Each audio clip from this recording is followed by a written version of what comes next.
justice in the American South wasn't always blind, especially in the 1940s.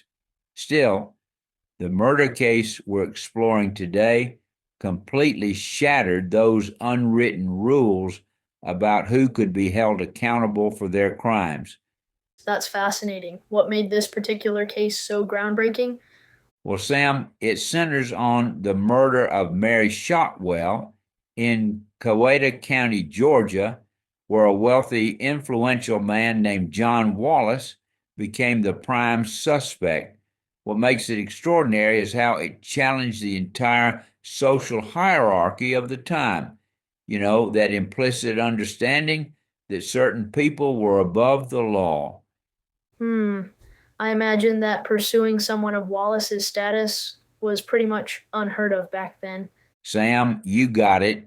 And here's where it gets fascinating.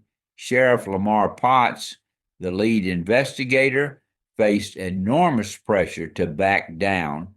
We're talking about threats, both veiled and direct, plus all these attempts by Wallace's wealthy friends to derail the investigation.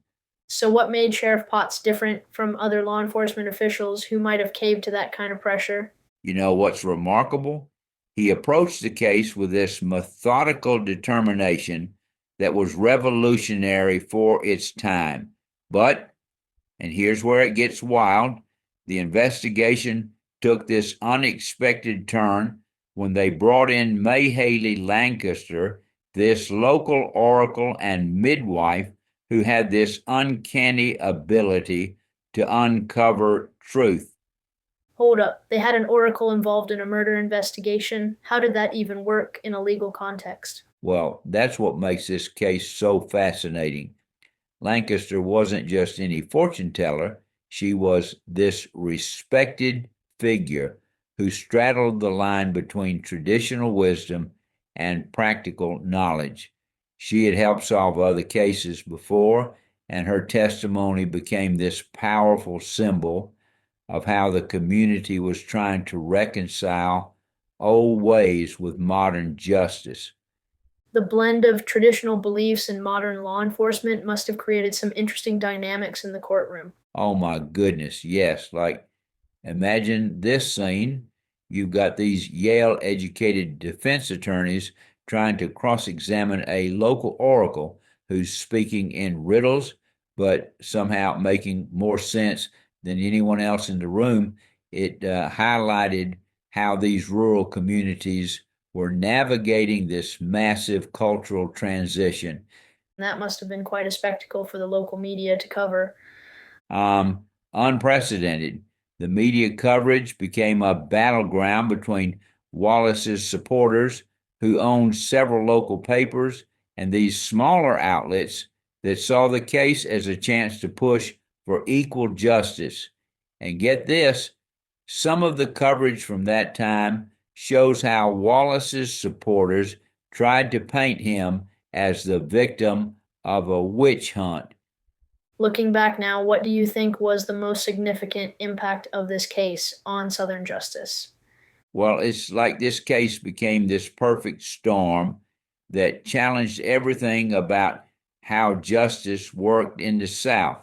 You had this wealthy man who couldn't buy his way out, this sheriff who wouldn't back down, and this oracle who brought traditional wisdom into a modern courtroom.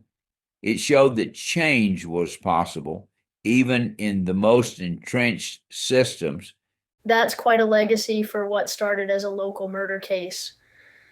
And you know what's powerful? The ripple effects of this case are still felt today. Like whenever we see a high profile case where wealth and influence try to interfere with justice, we can trace that tension back to cases like this one that first challenged those power dynamics. Do you think we've made real progress since then in terms of equal justice? That's, well, it's complicated.